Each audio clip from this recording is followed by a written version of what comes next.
Nessa unidade, vamos pensar sobre alguns conceitos básicos para entender pesquisa. Pensa aí rapidinho, por que nós fazemos pesquisa? Vamos para um exemplo prático, uma criança. Uma criança, ao longo do seu desenvolvimento, precisa conhecer o mundo e, por isso, ela descobre uma forma de aprender, perguntando. Daí ela entra naquela fase do porquê. Mamãe, por que isso? Papai, por que aquilo? Titio, enfim, haja paciência. Mas a gente deveria sim ter paciência, porque ela só consegue conhecer pesquisando, perguntando. Digamos que a criança nessa fase está em processo de conhecimento para estabelecimento de um produto, uma informação conhecida. Esse processo pode ser por meio da circulação da informação popular, religiosa, artística, filosófica ou científica. Vou exemplificar. Conhecimento popular seria aquele conhecimento que vem do povo, algumas vezes de um acontecimento casual. Um bom exemplo disso seria a manga com leite. Quem nunca ouviu que manga com leite faz mal, não é? Isso provavelmente passou a circular na sociedade porque algum dia, algum sujeito fez a mistura e teve um piripaque.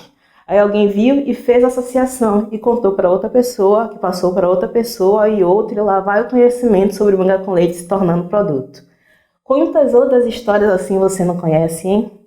Eu, que cresci com uma avó do interior, seria capaz de passar horas contando sobre o conhecimento do povo. Sabe o que é engraçado? É que essas coisas são tão solidificadas em nossas mentes que se a gente se arriscar a fazer uma delas, a gente realmente sente os reflexos. Quem nunca ficou gripado porque tomou chuva, não é? Isso é um mito.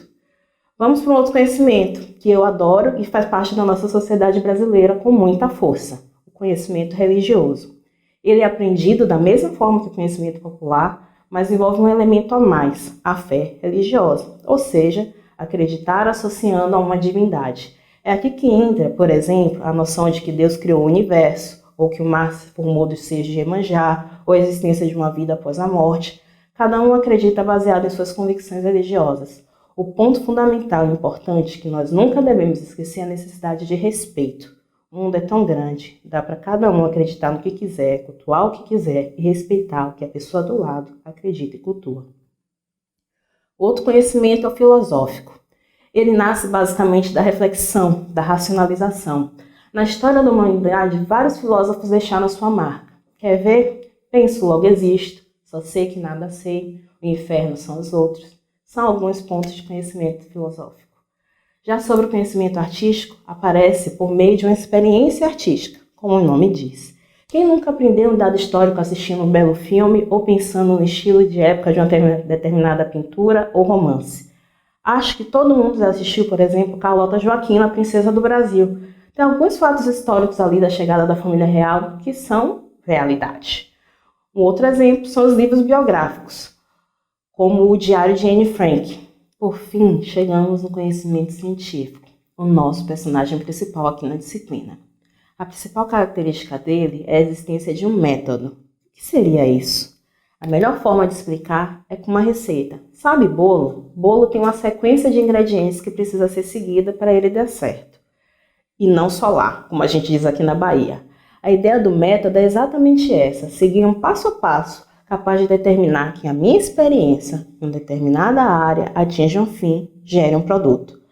Sendo que é extremamente importante destacar que esses passos precisam estar estruturados e registrados de maneira tal que em qualquer outro lugar, qualquer outro pesquisador, executando eles, chegue ao mesmo resultado, o mesmo bolo.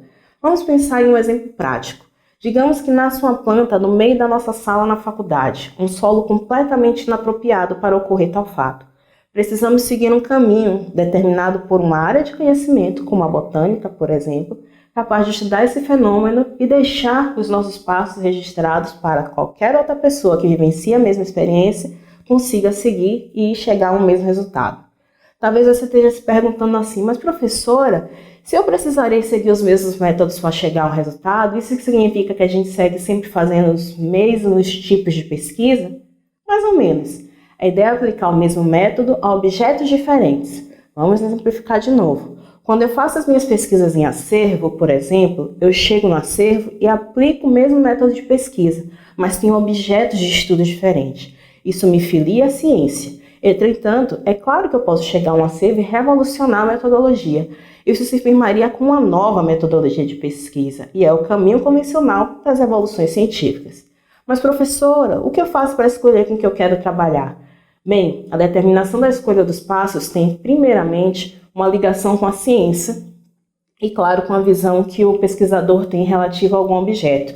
Na educação, como nos indica Ludwig, 2014, é comum caminharmos junto com a sociologia e, por isso, costumamos fazer uso de métodos comuns a ela: funcionalismo, estruturalismo, fenomenologia, método dialético ou das ciências naturais, o que faz com que a gente traga um método experimental. Sabe a dúvida da criança que ativa o modo do porquê, como eu disse anteriormente?